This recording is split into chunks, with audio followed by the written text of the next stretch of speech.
well, in the maintenance department, we had to adjust to, like, in some instances, when we go to do a remake or setup of a room, we had to make sure that the room could accommodate all of us or just half of us.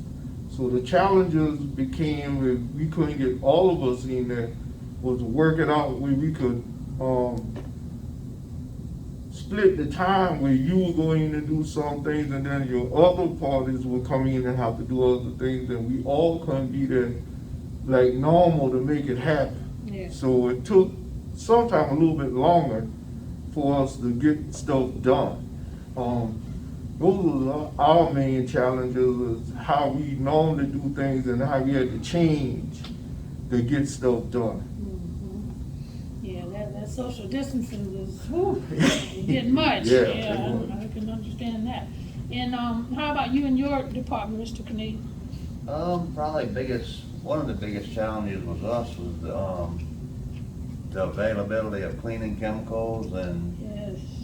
disinfectants, hand sanitizers, wipes, and trying to be able to purchase those. Yeah. For us, business usual for the most part.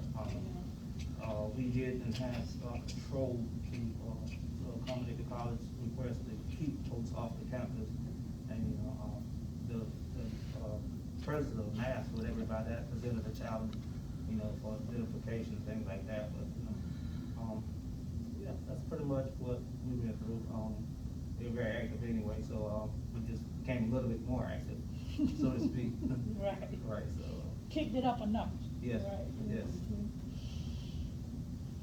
And you, Ms. Luck, like I said, police officer job is not easy anyway, but, how was it like for you, I found it challenging, just talking and seeing people. I mean, when they have the face masks on, you can't see their facial expressions really. So that really, on a daily basis, we have to read body language and look at facial expressions. That tells us a lot about a person. But when you can't see that, it really puts a hinder on things. Also, what was good about it was, I think we shut down all the entries onto the campus. So there was one entry and one exit, and we had control at that point. So I thought that worked out. Keeping Yeah. campus clear of people. Well, like you say, people are working from home. We've got our faculty and staff at home, our students are at home accessing online stuff, but just because they're not here, they're still accessing our network. And so, yeah, we still had to be here to make sure everything's up and running here. The servers are up, the network's working fine. And it's, you don't see that when you're sitting at home working, but that's what we're here doing. We're here and behind the scenes, making sure people can access what they need from campus. And what was that like, the whole virtual transition?